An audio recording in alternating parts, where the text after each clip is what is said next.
We all want our kids to be successful in the game of life, and when playing any game, it helps to know the rules. In this video, we'll share a few of the rules that we hope to impart onto our children so that they live happy and fulfilled lives. Riki, give us your first one. Connect with your higher self. Be guided by your higher self. This story I once heard when I was a kid. I don't know the origins. I don't know the author. I think it's unknown. But the story goes, all humans once had divinity and they had the same powers, I guess, as gods. Mm-hmm. And so the gods got together and thought, oh my gosh, human beings, they're sort of getting a little bit out of control. They're abusing their godly powers. And so all the gods decided they had to have a council and get together to work out what they were going to do with these unruly humans. So they wondered, where should we hide divinity? And they said, well, let's bury it in the deepest part of the earth. And all the gods said, no, humans are just way too clever. They will find a way to dig down and find it. And okay, well, let's drop it in the deepest part of the ocean. And the gods said, no. The humans will, they're very creative. They'll find a way to get down to the deepest part of the ocean and they'll find it. And let's put it on the top of the highest mountain. They said, no. Eventually they'll get their way there. And then the one god thought, well, I know, let's hide divinity within human beings themselves, because they would never think to look within. They would never think to look there. So I know it's a pretty old story, but it touched me as a young person. And I thought, that's true. We've got something within us, something, when we look for it, it's pretty powerful. Whether you call it God, whether you call it your higher self, whether you call it love, whether you call it, I don't know, the shining North Star or whatever you call it, it's within. And my number one rule would be to find a way to communicate with your higher self and find a way to be guided by that part of you that will somehow miraculously, whenever I've needed to. I try to do it every day, but of course that doesn't always happen, but we'll have my best days when I've done that. I actually write to my higher self on most days, and it's like a dialogue. So I would write a letter to my higher self and my higher self then replies to me, and then I would reply back to my higher self. So it is a real dialogue. And I'm always surprised. I think, where did that come from? The guidance that I get when my higher self writes to me, it's like, that's not coming from me, surely that's amazing. And it's a way, I think, that, it's a wonderful principle for kids to know that the answers lie within. You're always looking for, what's the answer? But if you just find a way, whether it's through writing, whether it's through meditating, whether it's through jogging, whether it's through whatever your path to communicate with your higher self is, find it, because it will lead you to where you need to go. Always. Guaranteed. Wow. That's really beautiful. You've actually told me that story before, and it actually touched me back then too. And it's true. It's a true story. It sounds like a Marvel film. It wasn't necessarily a council of gods that got together. No. But the idea is real. Yes, it is. And I think it's something that can be verified. I think that anyone can do this. I think that anyone can sit at home, wherever they are, sit on the bus, at your depths of despair, and find a way to your higher self.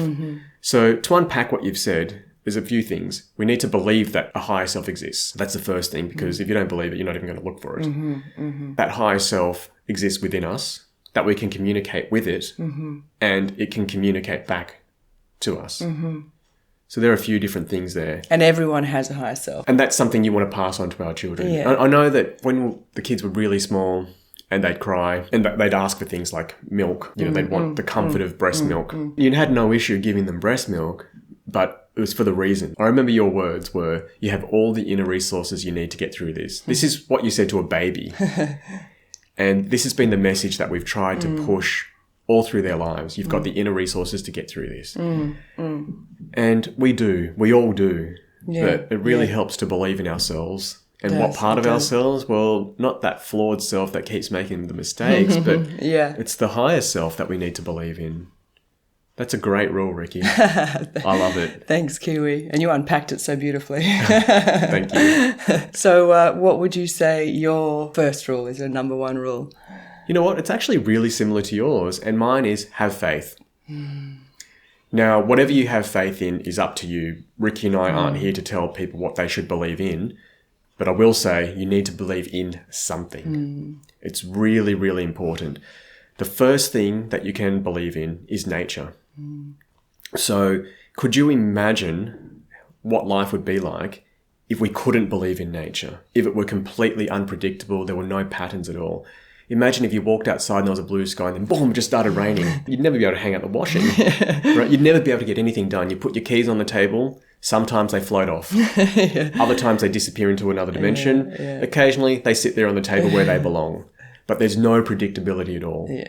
What would life look like? Well, we wouldn't be where we are today. No. The only reason we are here where we are today is because we've been able to look at nature, we've been able to predict things, and we've been able to make decisions and plan tomorrow based on that. So as early humans, we would have been able to track where animals were going. We would have been able to track the seasons, all that sort of stuff, to know when to plant things. We would have known that after dark comes light. At the end of the light comes dark. This cycle. So that was our rock. That's our foundation. And from there, we could build. But we believed in that. There was something that we could set our watch to. If you don't have that in your life, you're essentially living in that world where your keys float off into the air. Just chaos. It's just chaos. Exactly. Even in a video game, how could you play a video game? You picked it up and sometimes it works, sometimes it doesn't. That's what we're looking at here. Sometimes that button makes it go right. Sometimes it makes it go left. But you believe that things will work in a predictable way. So the reason why it's important to have that faith is so that you can do stuff. So that then you can launch into life itself. So without belief, you can't do anything. If you don't believe in yourself even, in Riki's case, it was the higher self. But if you don't believe in something, you can't get anywhere. You have to, at the very least, believe in tomorrow. If you can't believe in nature, then you don't necessarily believe there will be a tomorrow. You might think, oh, well, the sun will just implode and we won't have a tomorrow, right? So you have to believe in something. And what that shows is a responsibility of us parents, because where does a child get their beliefs at the beginning? It's in the family unit. So you get your worldview from your parents. So if your parents aren't consistent, if there's no pattern there, if there's, just like with nature, if the sun disappeared tomorrow, what would you do? Well, if your parents aren't consistent, then what can a child do? How can they feel safe to launch out into the world? So it's really important as a person for us to have some sort of consistency, just like nature, so that our children can believe in us, and also just the people around us can believe in us. So have faith in something. I'll leave it up to you to work out what that something is. Yeah, that's so beautiful. Yeah, I agree wholeheartedly. And just to add to that, Riki, it's really important that you can verify what you believe in to some extent. We all believe in things that we can't verify. For example, even the higher self, that's kind of a guess that that's what's happening. I can't dissect you and just find this bit, there it is, the higher self. I knew it all along. Yeah. It's a bit different, whereas gravity, I don't care if you believe in gravity. If you jump out of a window, gravity believes in you. So verify it as much as you can and know that there is a bit where you are making a leap. And that leap is choice. That's a choice. You're choosing to go along with that. So you've chosen that, okay, there's something that I'm communicating with and I'm coming up with things that are better than what my usual everyday self is. Therefore, there's a higher self. You've chosen to go that route. Yeah. I have too. I feel the exact same way as you, but I know it's a choice. And if someone said to me, you can't verify that, I'd say, you're absolutely right.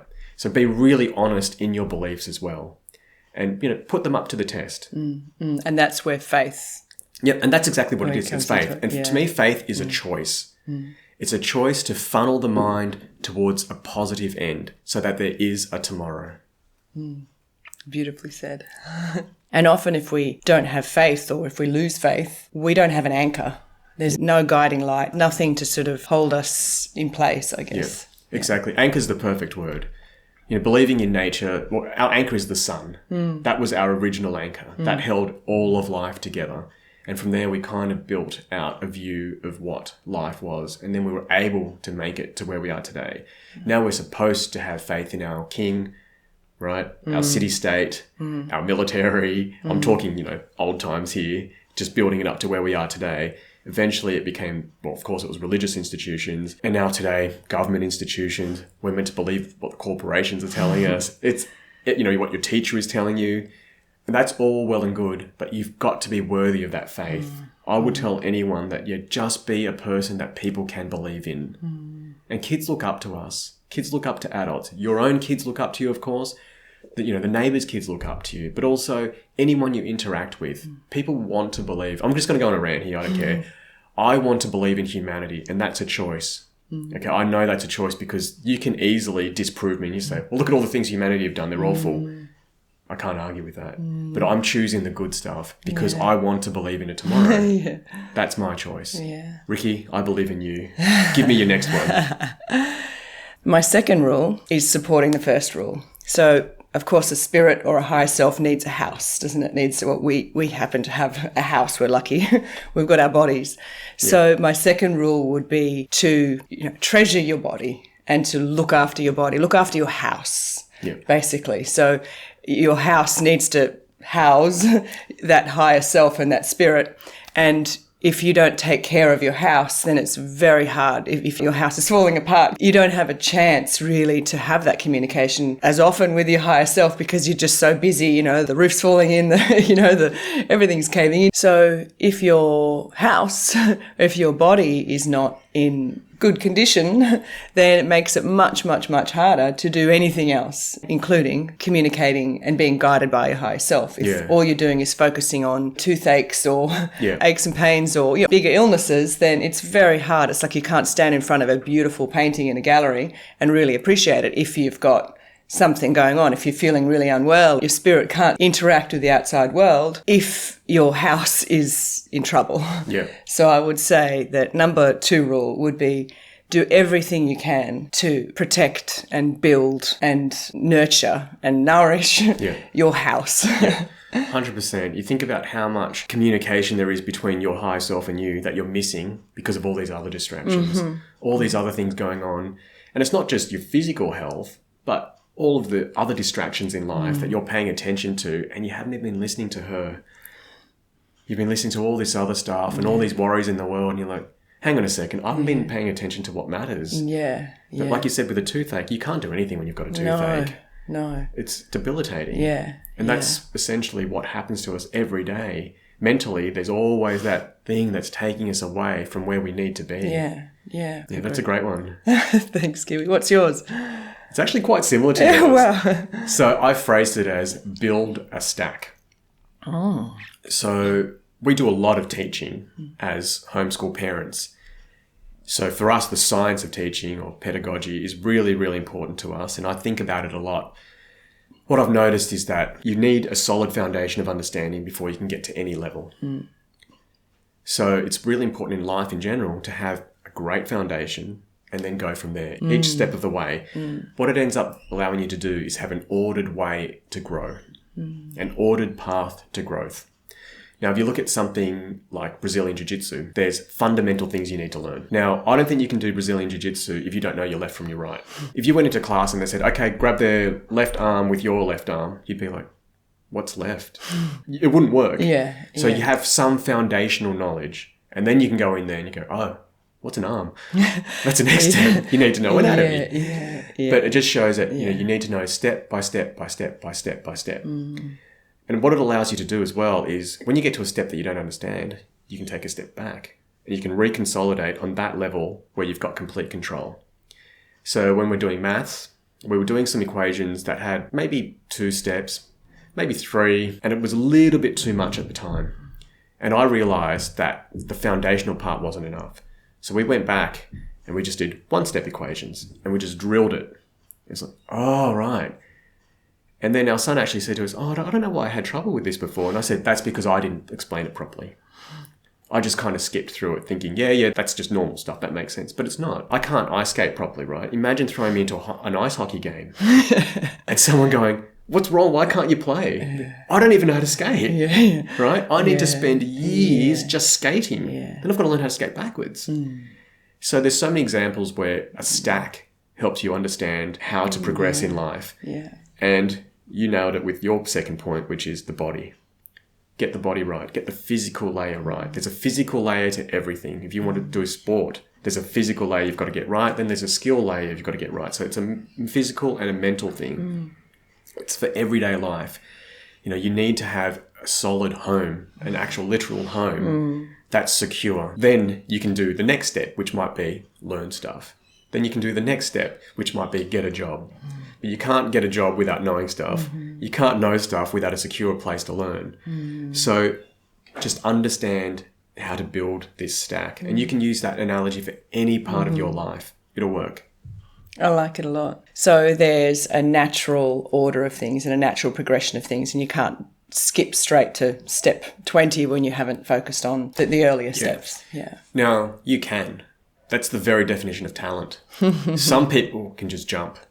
Good on them for that particular task. Yeah.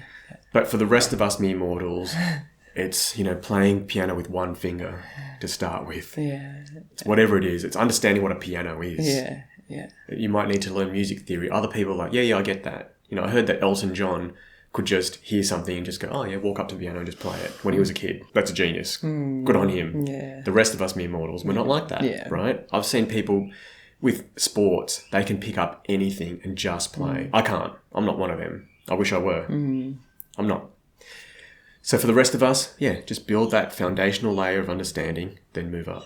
Build another one, move up. And for everyday life, I just want to give some more emphasis. It's really important to understand your body, like Riki said, and also your own psychology. Because your mind is going to get in the way of your life. You should just be able to do stuff, and we can't because of this roadblock in here. For whatever reason, we've got all these complexes. If we can understand that and get on top of that, then we can build an intellectual foundation from which to move. Okay, I've got this tendency to do this, right? I've named it. Now I can move on. Yeah. To sort of know your strengths and know your weaknesses. Absolutely. And know the tricks that your mind might play on you. And then you can build the stack from there. I like it. Thank you. Riki, give us your third one. Well, my third one is very, very simple. You just stick to the first two rules and nothing can go wrong. I feel like that's cheating, but I like it. Yeah. I thought long and hard about a third one, and I thought those two really are like your stack. They're the foundations, and anything can spring off those two rules. Yeah. So if you're looking after your spirit and you're looking after your house, and sometimes our house might be completely broken and all we can do is focus on our spirit at that point. Yeah, those two foundational things, like you're saying, your stack, once those are firmly established and there's something that you're focusing on and working on every day, your spirit and the place to house your spirit, your body, then anything can spring from that. And the potential is unlimited. So I thought, well, the third rule is just stick to doing those two every single day, then what more do you need? So your third rule is be consistent. Yeah. Be diligent in your practice of body and spirit. Yes. Yeah. Sorry to steal that. No, you've got the gift of the gab, so thank you for summarising it for me. Okay, diligence in body and spirit. Look, I'm going to break the game now. Okay? Break it. What Riki just described is life itself. That's it. All the rest of this stuff, it's a pyramid scheme. You know what I mean? Like, we're talking about this stack. We're just chucking stuff on top of it, on top of what's already perfect, aren't we? And we've just got this huge pyramid scheme of civilization. Yeah. You know what I mean? Of all the add-ons that we need. Exactly, all these added extras. And you look at someone who lives simply and you think, why can't I live like that? So I think you've just nailed what life is. That's it. That is life itself. Yeah. So understand your spirit, essentially. Take care of your body, and then be diligent in practicing your care of it. Treasure it. And that's what spirituality is. Yeah. And spirituality isn't crystals and all this mumbo jumbo woo woo. It's simple, diligent practice. Yeah. Taking care of one's body and spirit. Yeah. Showing up every day. Exactly. To try to do that. Yeah. Well, that's wonderful. And just to go back to my point about the stack, the beginning of the stack is the spirit. Spirit, body, then all the other stuff that we exist with in this three-dimensional reality. But that's where it all starts, the spirit. Be connected to your spirit. Absolutely. Good on you, Riki. I like that one. Now hit us with your third. My third one, and we'll make this the last one because we could go on with a billion rules here. Yeah. We'll make another video another time. But my third and final rule for this video is know what neutral feels like. Sounds really boring. No, I love it. So I'll share a story from my life that really rammed home to me why you need to know what neutral feels like. So I did some stand-up comedy a few years ago, and it was the highlight of my professional career. Not like I got paid for it. So when I say highlight of my professional life, I mean stuff that doesn't involve my family or, like watching my kids get born, that sort of thing. It was incredible. And the high I got afterwards was something that you can't bottle, except you can. There are ways where people get highs like that. And it made me realize, wow, so this is why rock stars and sports stars, after they come off stage or after a huge game, they get on the nose beers, because you want to sustain that high. It's amazing. On the flip side, we've all been there where we've all been so low. We've hit what we think is rock bottom, and then we manage to dig further. And I don't know how many layers of rock bottom there are, but, I've seen a lot myself, and I know you have. I know everyone in the world has, relatively, and you'll find another one at some point in your life. So that's why it's important to know what neutral feels like. Neutral is where you live. This is your baseline, and you should walk around feeling like this. Almost don't even feel it because it's neutral. But you need to understand that's normal. That's how you should feel. And when you hit those highs, don't get deceived and think, that's how I should feel. I should feel like that, how I came off the stage and everyone was clapping for me and everyone laughed at all my jokes. And I was on this massive high. That's not how you should feel. That's an occasional thing. That's like a sugar hit. That's totally fine. It's like a birthday cake. Exactly. It was actually better than any birthday cake. Yeah, of course. But But it's not how you should feel. Yeah.